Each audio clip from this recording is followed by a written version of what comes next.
Hit us up on all social media at The Buffalo Pod. Welcome back to the Centered on Buffalo podcast. We are joined this week by Sal Capaccio. You can find Sal on WGR. He's got his Always Game Day in Buffalo podcast. He's got Sal's House on YouTube. He's a frequent on the Pat McAfee show. He's one of our most popular guests, so we'll try and bring him back on here as much as possible as well. We're going to have fun today talking about the Bills' schedule. We're going to touch on OTAs, talk about the PGA Championship a little bit. So let's have some fun, Sal. Welcome back on the pod.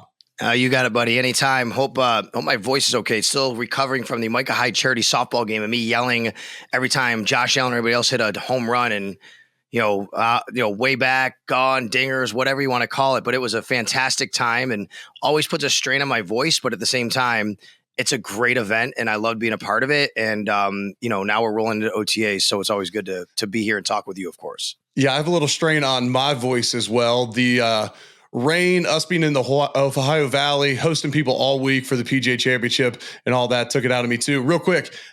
Josh last year was dropping bombs out onto the highway. I had Micah Hyde on the podcast. We promoted the softball event. I talked to Micah. He said it went incredible again. Did Josh get him out of the stadium again? I don't think he hit any out of the stadium, but he certainly had the farthest hits of anybody.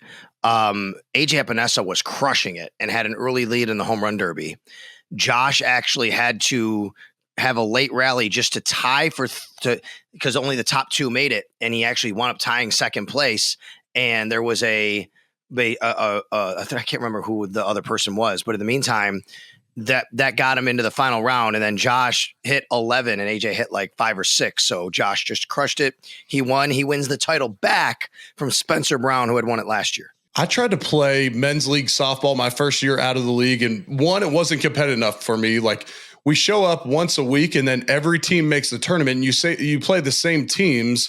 And so I'm like, well, what's it matter? Like if we don't even necessarily, if you're going to lose to the best team potentially anyways, I don't care if we play them first in the tournament. I'd want to just go out and knock this out anyways. But I sucked. Like I was a decent baseball player as a kid. I'd never played softball. All these guys, all my buddies had done it kind of since college and I was one and done, but I thought I would have more power than I did.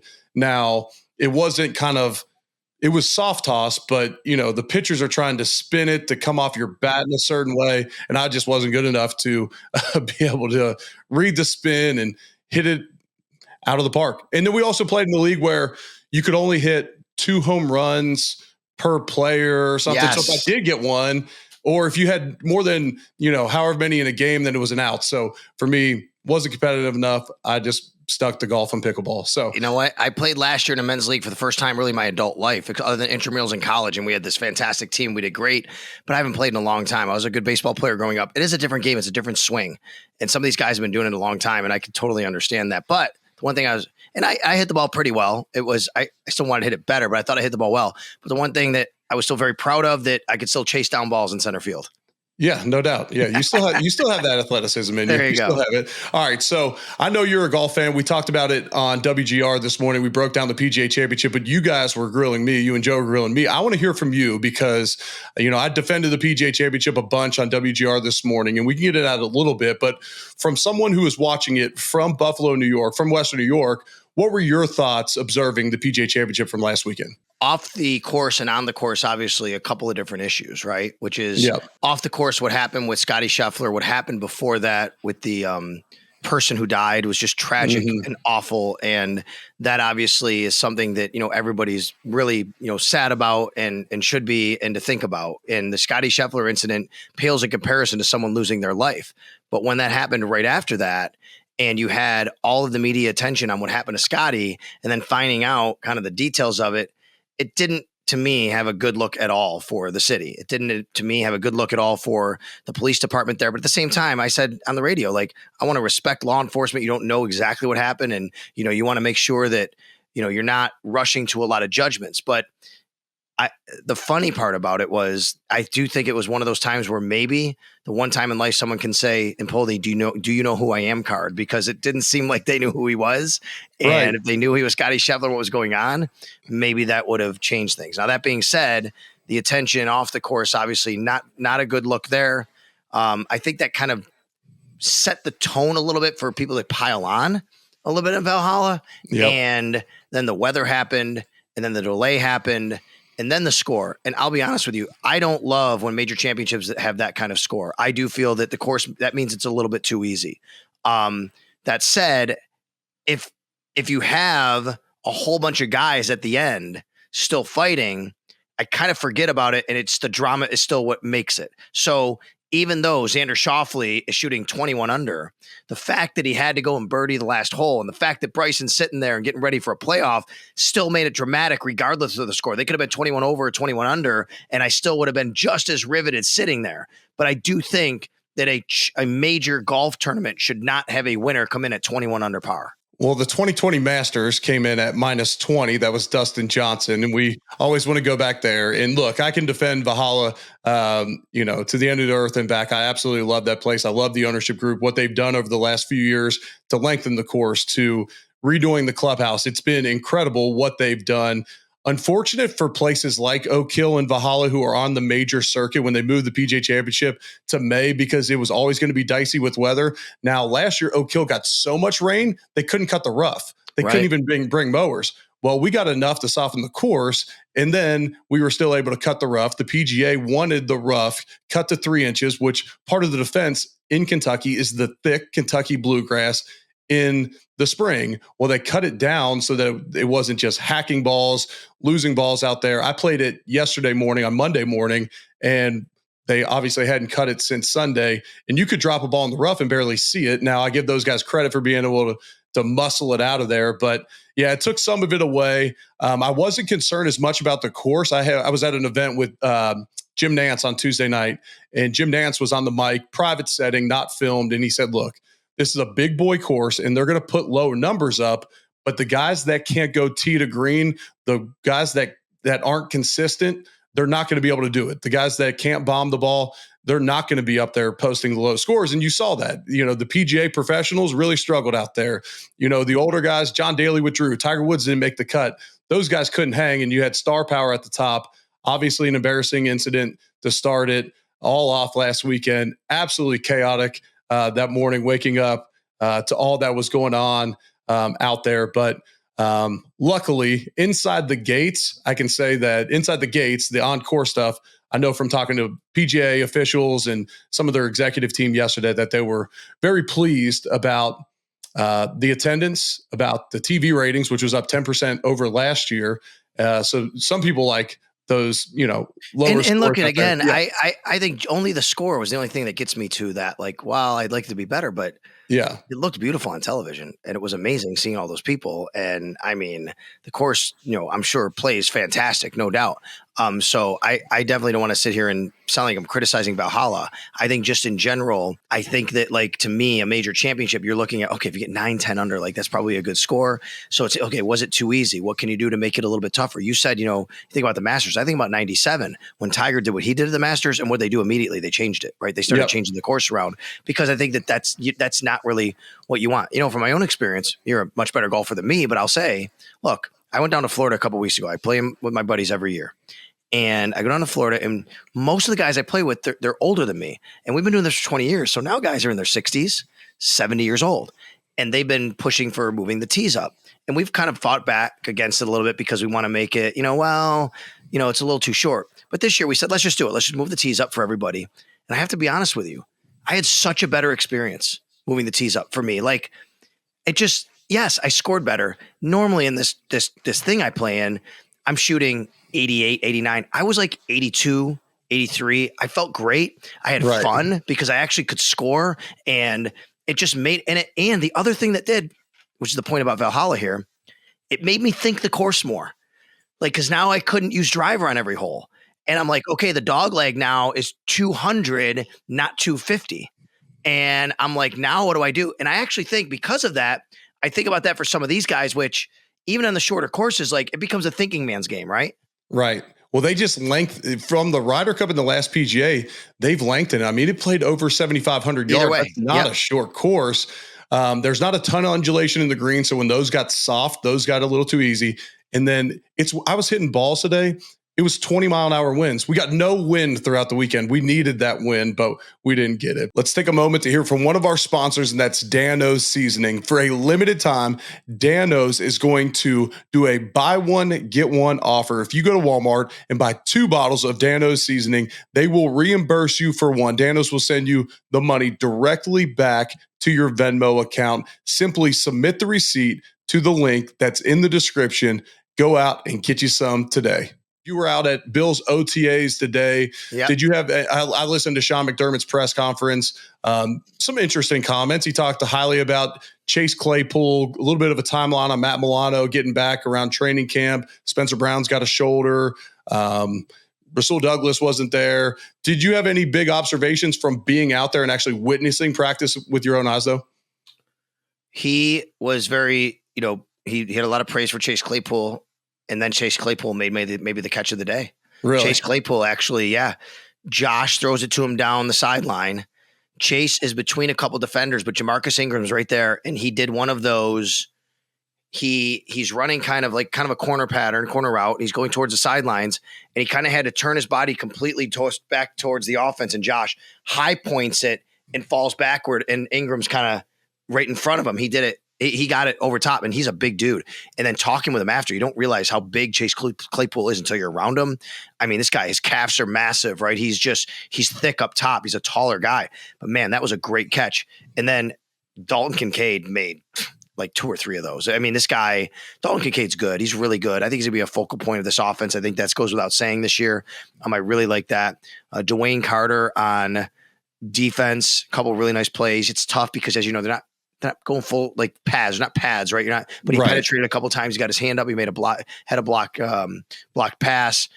Van Pran Granger, one snap that went over the head of Shane Buechel. So, just not a great thing there, obviously for the rookie center, but those things are going to happen in this setting. But my observation was really about Chase Claypool, about Dalton Kincaid. And I have to tell you, I don't know. Today's Josh's birthday, by the way. Yeah. I remember the last couple of years thinking, Josh maybe have looked a little heavier and he'll lose the weight during camp. Like he looked maybe more tone or in shape than I remember him looking on the first day of OTAs the last couple of years. That's interesting. That's interesting to me. Yeah, I haven't seen him in person in a while. I'll see him at the 117 hole event next week, which for those that want to donate and support, I'll be walking over 40 miles playing 117 holes of golf in a day. Sal will be out there. I know Josh will be out there, but if you want to support, we'll put a link to that in the bio. We're still trying to get to our fundraising goal, but that event in the past has helped so many families at Oshai Children's Hospital. So that was an unintentional segue into that one, but no, that's good. And you know what? We talked about it the last time you were on. I think Josh is going to have a chip on his shoulder this year to where, he knows he's not going to respond through the media. He's not going to respond on social media, but he knows what Diggs said, and he knows what people are saying about him out there where, can Josh get it done without Stephon Diggs this year? And I think it's going to be a committed focus this offseason through training camp. And I think you're going to see a Josh Allen with a chip on his shoulder this year that's been even bigger than it's been throughout his career, which he always has played like that with the chip on his shoulder. And real quick, I know, afterwards he was throwing with some guys, not that it never happens, but it was just, it's the first week OTAs, there's new receivers. He's out there, he's throwing with them, and just good to see that, try to get that rapport going early on. Yeah, for sure. Let's talk about the schedule. And look, this is an offense with some new weapons. Joe Brady's back as offensive coordinator. But you only got a 6-7 game sample size with him last year. You have a new defensive coordinator, and Sean said in his press conference today, he's not quite sure if Bobby's going to call the plays or he'll call the plays, and that's kind of besides the point. I think it'll look similar to a Sean McDermott defense either way. But from a competitive standpoint, when we look at this schedule, you go against Arizona week 1, you have a very winnable game, and then life comes at you fast. Thursday night football down to Miami 4 days later. What's your kind of thoughts on the way the season shakes out for the start of it? I mean, we'll go a little deeper than that, but I think it's a gauntlet to start the season. Yeah. I love the fact they get Arizona at home, to start the year. I was actually hoping for New England, maybe here, maybe Tennessee, teams that I think that there was opportunity to get a win against for the Bills competitively. Because I think the last 2 years going to LA at primetime, going to the Jets on primetime to open the season was really tough. Give me a 1:00 Sunday home game. They got it. And against a 4-win team. Now, I do think that they're going to be better, Arizona. They do have Kyler Murray, and they're going to have Marvin Harrison Jr. in his first game. But this is a great opportunity for the Bills to start off right. Then you go to Miami, and even if you drop that first game, which you hope, even if you drop that second game to Miami, which you hope you don't, as long as you win that first game, you kind of right there and kind of turns around. You come back home Monday night against the Jags, but it's an opportunity maybe to go 2-0 right out of the gate because you're going to have a gauntlet over those weeks 2 through 6. I mean, that's what stands out to me, Eric. You go at Miami at night, come home to the Jags at night, go to the Ravens at night, you go to the Houston Texans, and you go to the Jets at night. That's 3 straight road games. You got 4 out of 6 in prime time against, let me just think, Kyler Murray, Tua, Trevor Lawrence, the reigning MVP Lamar Jackson, CJ Stroud, who looks unbelievable, and Aaron Rodgers. I mean, what a gauntlet to start the year. I think the start of it, you go back, you look at the first 2 weeks. Yes, it's quick, bam, bam, turnaround.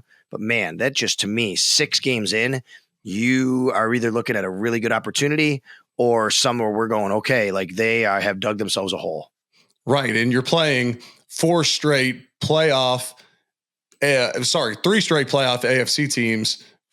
And then you got, 4. You play 4 in a row, including Miami, but the ones on the road with Houston, Baltimore, Jacksonville, tough test. And then you're likely playing Aaron Rodgers in the Jets and not Wilson or somebody else for the Jets. Yeah, that's a heck of a stretch there. And then we come home and we get our Sunday at 1 game finally, which that's the first thing I was looking for when the schedule released, because we were looking at dates for the Flights and Bites event. We like to do that after a Sunday at 1 game. So that's like one of the first things we look for. And we try and do it early. So weather doesn't become a factor. And then if people come in town, maybe they can play golf. They can do some more outside and we're not kind of sitting at a bar. Is that a hint? Is that a hint to when it's going to be?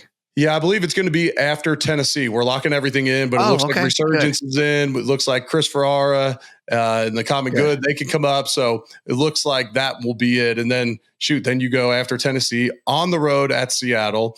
And then you got Miami at home, which, they look to be a tough team again this year. So yeah, that first 6 weeks, definitely the first 9 weeks of the season, definitely look tough. I mean, I think the entire schedule is a tough schedule, but we just did the quarterbacks yesterday on the radio, Joe and I, and man, you're talking lots of really good quarterbacks on the schedule this year. Whether it's early, it's late, it doesn't matter. You're talking, I don't want to get too far ahead of ourselves, but even like the Anthony Richardsons and Brock Purdy's, Matt Stafford and Jared Goff, like they're all on the schedule this year. Even Geno Smith and what he's done in the last couple of years, right? This is not an easy quarterback schedule as far as opponents. Yeah, no doubt about it. And that's what happens when you come in first in your division. You're playing all the other division winners. You're definitely getting a pretty tough schedule that following year. That helps with the parity in the NFL. But yeah, the Bills definitely start off in a tough way.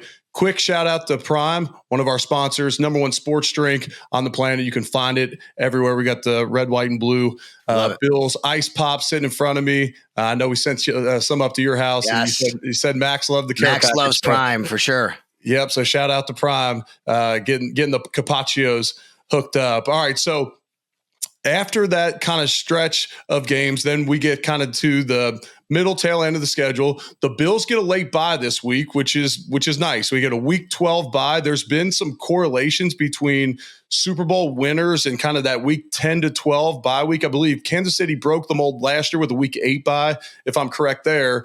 But that week 10 to 12 bye has generally set teams up for success, for a late run. The Bills had a later one last year, and then they were able to reel off a great string of games at the end of the season, win the division, make it into the playoffs, get some home field games in the playoffs.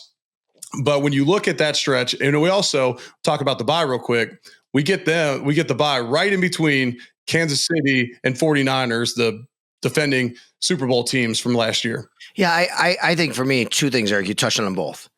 Getting the bye in week 12. I mean, now you have a 6-week stretch at the end where hopefully you can get healthy for and make a run. The Bills did this last year. They had the bye, and then it was it the Eagles then the bye, I think, and maybe they lost, but then they went on the run. Either way, it was right in that time period, but they went on that big run, right? And then you get the bye, you get healthy.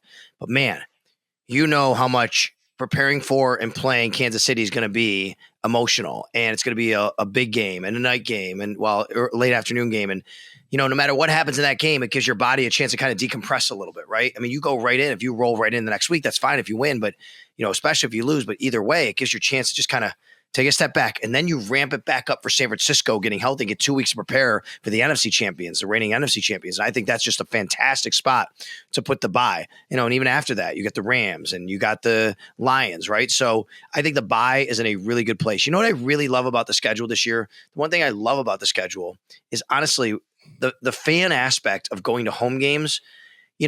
First of all, I do love, and don't get a ton of this, but I do love afternoon games on a Sunday in Orchard Park in September and October. It looks beautiful. Aesthetics are amazing. It's still warm. Now, they do have one in September, and they do have one in October against the Tennessee Titans.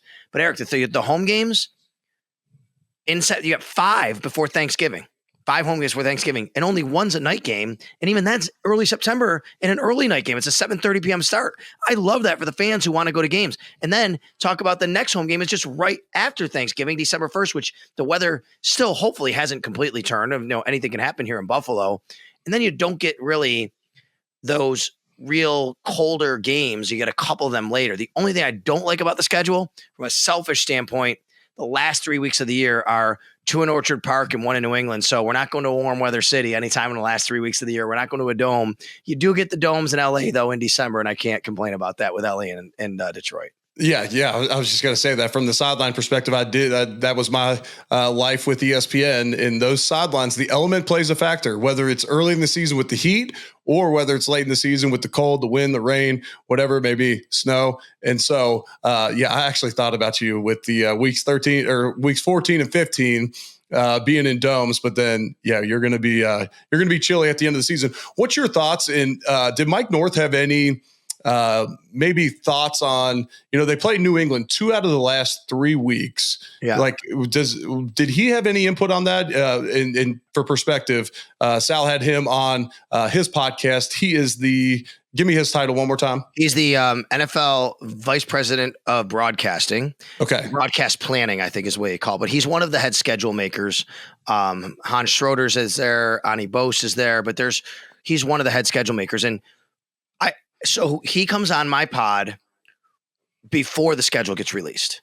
So we can't ask him like what went into that thought, but at some point, maybe I can ask him that. That's fine. I would say this though. He has told us over the years that like sometimes those things just happen. It's not, if you can avoid them, you can avoid them. That'd be great. But sometimes that happens. And it's not the first time. In fact, the drought year, the Bills broke the drought, you were playing, this happened. If you remember, Eric, you guys played Miami week 16 at home, week 18 in Miami to break the drought. And even that year, the Patriots were twice in December. Literally, you guys played, I think, 4 games, Patriots and Dolphins, 2 each in a 6-week span that year, if I remember correctly. So these things happen. Typically, I always remember the AFC North is happening to every year. Somehow it's Cleveland and Cincy or Baltimore and Pittsburgh or something happening like 2 and 3 weeks. So yeah, for that reason, you don't love to see it. Now, I would also say, what do we think New England's going to be at that point? I think Drake May is starting by then, which will be interesting to see the rookie. Do you think New England's in a playoff race then? At this point, I sit here and say no. So are they in evaluation mode where if we're looking at a tight race for the Bills for the division or a playoff spot, then you're like, what's the remaining schedule look like? I think it could be favorable down the stretch having New England twice.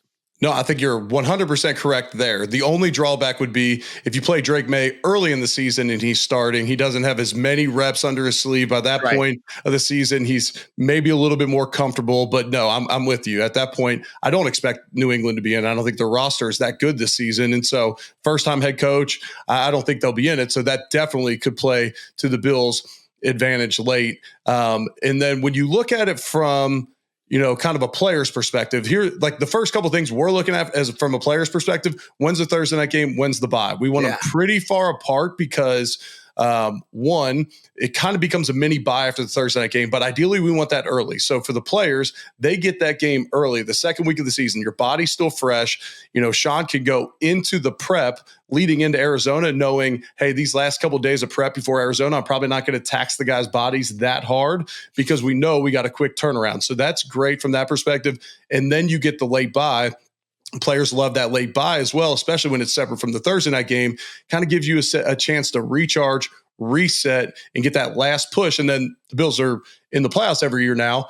And so it's nice to get that late charge, that late recharge to be able to make that run and try and go on a Super Bowl run. So from a player's perspective, those things work out well. It's funny you talked about, the back-to-back games against Miami, or whenever you're playing a divisional opponent for the second time, it always is fairly interesting doing the game plan. Like, we know this worked last time, but that's what they're working on all week. But we still have to see if they can figure it out. If like this run play worked over and over, we still have to figure out if they can defend it this time. But if not, we're assuming that they're going to really try and defend it. So maybe we show them that run play that they struggle with, but it's a play action early in the game, or our communication at the line of scrimmage. I'm the center. I'm barking out calls the whole game. Well, eventually the defense is getting tuned in on maybe some of my calls. Oh, he says that on most run plays or pass plays. So heading into that second game, myself, the quarterbacks, maybe signals that you throw out to the receivers, maybe timing of signals. Josh will signal on run plays and they're dummy signals. Okay, well, we got to continue to do that. Maybe, whatever our signals were in a 2-minute drill the previous game, we're going to use that on a double move. If that guy watched enough film and he thought that was a slant each time, okay, now he's getting hit with a double move if he thinks we're going to keep the same call. So it becomes an interesting chess match anytime you play him the second time, but especially when it's in kind of that 3-week stretch, it becomes it's kind of an additional game of chess. I always say one of my favorite things about football is just the chess match back and forth. Oh, yeah. Well, when you run it right back against the team, okay, now there's just added elements there. Well, listen, speaking of the chess match, I mean, we all know the battles that Sean McDermott's had against Andy Reid, and obviously, the Bills have gotten the better of them in the regular season, Chiefs in the postseason. We know that. Lamar Jackson, Sean McDermott defenses have done a pretty good job against Lamar Jackson, over the times they played, including the playoffs. But the group that he's really, I think, been most impressive against because of their success, the Bills play the Niners and Kyle Shanahan, Sean McVay and the Rams, and Mike McDaniel of the Dolphins. And as great as those offensive coaches are, I think the Bills have done a really good job, and Sean McDermott on defense against those teams. And those are another more tests again this year to have those teams, because you're right. I mean, you're going to have these offenses that have kind of lit the league on fire over the last several years, and the Bills have to go against all of them. So I think it's really interesting, how that works. And then, I think Detroit's a really interesting game as well. What is that for towards the end of the year? What are they playing for? What are the Bills playing for in their respective situations? I wonder, we're all wondering what Aaron Rodgers and the Jets are going to be throughout the year. I think it's really interesting and not a coincidence, Eric, that the league put almost all the Jets primetime games on before week 11. Because to me, it's, hey, they're hedging their bets to make sure they get Rodgers before something were to happen as an older quarterback. It's not that they're predicting, it's not that they're hoping, but they kind of have to just make sure after what happened last year, especially. Yeah, that makes a ton of sense. And, you mentioned Detroit. I mean, that's going to be a big boy matchup there. Interesting with the Kyle Shanahan and now defense coordinator Bobby Babich. Those guys are best friends from their Cleveland days, and maybe even prior. I don't know if there was a prior stop as well where they're together, but those guys are very close. Like, and Bobby would talk about Kyle being one of his best friends and how much they got along. So that'll be an interesting, kind of tidbit with Kyle calling the plays there, and whether Bobby's calling the plays or not. It'll be interesting. That's a good note. I didn't know that. Thank you for that. I appreciate it. Yeah, absolutely. You can use that one. I'll give it to you. I use plenty of your stuff throughout the season. Okay. And all right, so from our perspective, we generally get to the game a day. I get there, a day before, sometimes 2 days before. You're traveling with the team, so it's always a day before for road games. So when we're looking at the schedule, sometimes, especially in the preseason, I'm looking at, is there a good place to golf? The U.S. Open is at Oakmont coming up, and we play at Pittsburgh in the preseason. So I'm eyeballing that one. L.A., we could definitely get some golf in, or I definitely can get some golf in. And you guys may get out there 2 days. I don't know. Yeah, we usually don't, but you have an advantage here. Like you can go out a little earlier there. Now I can do it, but then I got to kind of pay my own way because obviously I fly on the team charter. But you're right. I mean, there's some interesting spots here. Yeah, Miami week 2. Yeah. I'll have that weekend off potentially. I've already told my wife I belong to Medalist Golf Club right north of Miami. So maybe I get a couple rounds of golf in there. So, the golf schedule's shaping up pretty decent this year. And then another thing we're looking at, we both have kids. We're home for the holidays this year. And we've called a lot of Thanksgiving games, Christmas Eve in Chicago and all that. This year, it appears we'll be home for the holidays, which is always a great thing. Listen, there were so many people convinced the Bills were playing at Christmas this year. I was never convinced, but I didn't know, right? I'm like, I don't know, but It's just like there's 32 teams in the league. And yeah, the Bills are, of course, going to be on prime time a lot. They're going to be in these spots. They didn't get Christmas. They didn't get Thanksgiving. And they didn't get Black Friday. You know who did? The Chiefs. The Chiefs are on Black Friday. They're on Christmas. They're all, and they, and that's what happens when you win the Super Bowl and you're Patrick Mahomes and Andy Reid and all that. But they got Christmas last year and this year. I mean, no one's crying crocodile tears for the Chiefs, Eric, but they're fans. That's 2 years in a row they got to play on Christmas, right? Right. And it's just kind of like, okay, and I get it, but man, those Christmas Day matchups in the NFL, have you seen them? That's great. So it's the Chiefs obviously playing at the Steelers, and it's the Ravens and Texans. That is awesome. And how about the opening night? How about the opening night game? They could put any team in there you're going to watch. So I don't need to have the Ravens there, but holy cow, that's a great way to start the season. Oh yeah, and the Chiefs got beat last year with Dan Campbell and crew coming in with the Lions last year, beat Kansas City there. Yeah, those Christmas games definitely be interesting, be fun to watch. What I'm thinking, kind of in those holiday games too, you're already going to catch ratings, but now all of the casual fans that are at family parties, it's the Swifties. You're getting all the Swifties. And one other note on Taylor Swift.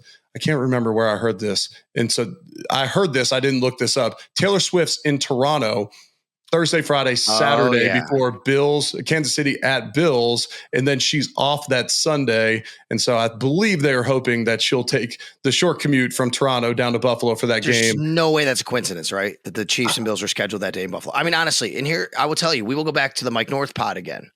Before the schedule was made, Matt Bove, my host on It's Always Game Day in Buffalo, said to Mike North, "Hey, Mike, could you make that weekend, Bills Chiefs? I have tickets to Taylor Swift. I'd like to see."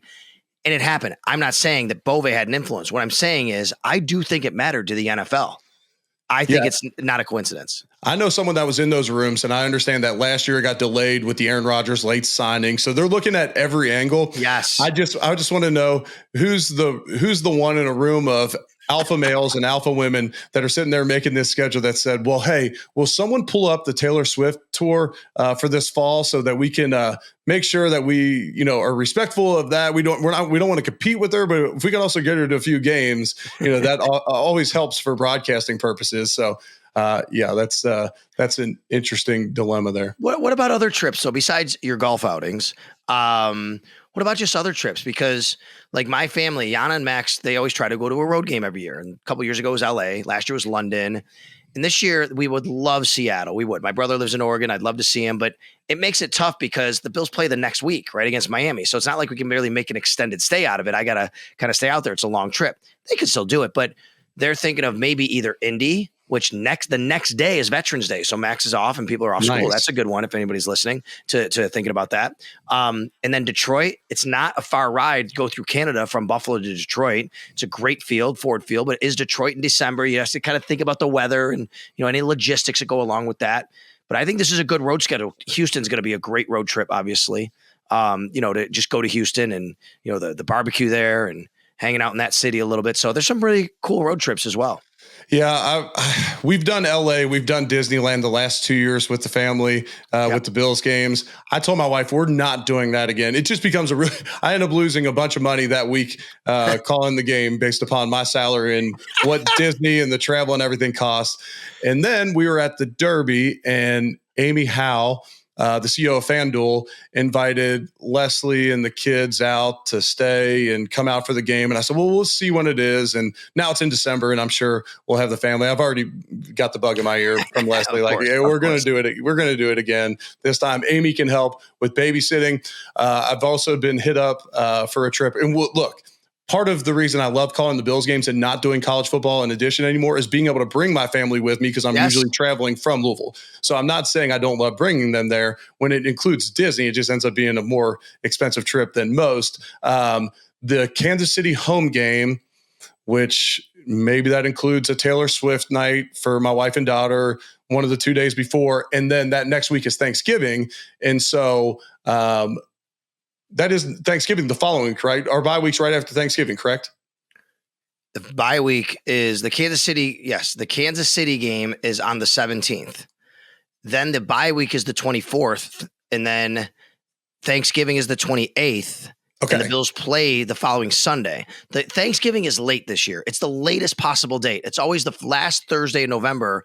So November starts on a Friday. So it's literally the latest possible date it can ever be, which is November 28th. Gotcha. I mix up those dates and miscommunicate with my wife. So it looks like we'll be traveling maybe around Thanksgiving or right afterwards, and then either hit a Bills game or just enjoy the bye week somewhere warm. But since it's so close to Thanksgiving, we can combine that with Thanksgiving break and not have the kids have to miss a bunch of school. The Seattle one's intriguing to me. And somebody hit me up earlier saying, hey, would you want to do – oh, it's Josh Reed. Hey, we're going to do Vancouver and then Seattle. Would you guys want to do that? We just did Vancouver last year before the Disney cruise. Probably won't run that back. It's a heck of a long way to travel with the kids.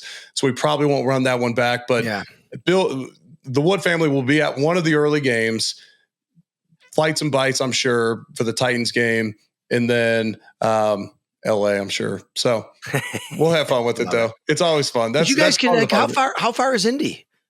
Indy's a drive. That's an hour and a half. And so they may drive up with me for that. But sometimes, especially road games, unless I know someone in Indianapolis, maybe that has club seats or a suite, like it's hard for us to get good road seats. And, you know, a lot of times you can connect with the other team's ticket guy. But if that becomes a really hot ticket, then it's tough with, you know, a 6 and an 8-year-old sitting up in the upper deck. And that's right. It becomes a long day for my wife, too, trying to wrangle them all day at a Bills game. But, you know, fortunately, when they come up and visit us in Buffalo, they can come hang out in the booth beforehand. That's right. They can come in at halftime. It gives, you know, it breaks up a football game a little bit for two youngins that don't know, that aren't fully into it the entire time. I would say Garrett's getting close to being absolutely fully into it, and Grace is getting close, but Garrett's a little meathead. He's all in. Max, on the other hand, I see him front row for Bills games and hanging out down near the field. He's all in.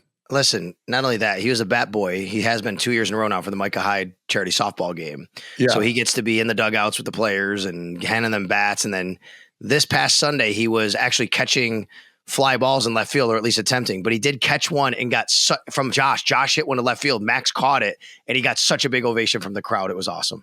Oh, that's cool. And that's part of the perks of being in broadcasting too. Yeah. Is, you know, your family gets to enjoy a little bit of the ride as well. So I hope my comments weren't misconstrued when I was complaining about the LA trips. But no, not at all. No, listen, there's certain things, like not everything's perfect, right? We always say that. We live such a great life for what we get to do. There's no doubt about that. But it's a job like anything else. And with jobs comes challenges sometimes. I mean, we have talks all the time. We've said this about like some of the locations of the press box, right? I mean, those are challenges on the field. Like me, I love being on the field. But not every stadium is the same. And the entrance and the getting, you know, equipment and where I need to go. The equipment issues are weekly too, because we're trying to find signals and all that. Yeah. So, I mean, like, by you saying that, logistically, it's not always pretty. It's not always perfect, but no doubt, neither of us are ever going to complain about the opportunities that we have for what we do. No doubt about it, brother. Hey, I appreciate you taking the time to come on. You're always a busy man. I'll be seeing you next week. Always look forward to seeing you. We'll support Oshai Children's Hospital like we always do, brother. No doubt about it. I'm going to be the MC for the 117 holes. You get to play it. I'm glad I'm not playing 117 holes. So that's a long, long day. And I know, you know, we're gonna raise a lot of money and help out for Josh Allen's fund, and then Eric, your fund, and what we do for B&L Wholesale out there. So it's gonna be really cool. And it's golf season, and it's Sal MC golf season. So I'm looking forward to it. Yeah, I was checking the weather for that day, and I'm trying to think back to it now. It didn't seem like it was going to be too hot, too cold. It seemed like it was going to be a perfect Buffalo summer day. Hopefully that sticks, because walking 40 plus miles in either hot and humid, freezing cold, or pouring down rain would not be very much fun. But if it raises the $500,000 for Oshai Children's Hospital like it's done in the past, I'll go out there and walk 40 miles and make a fool of myself in the rain. I don't care. You got it, man. Anytime. Always love being on with you. Yep. Likewise, brother.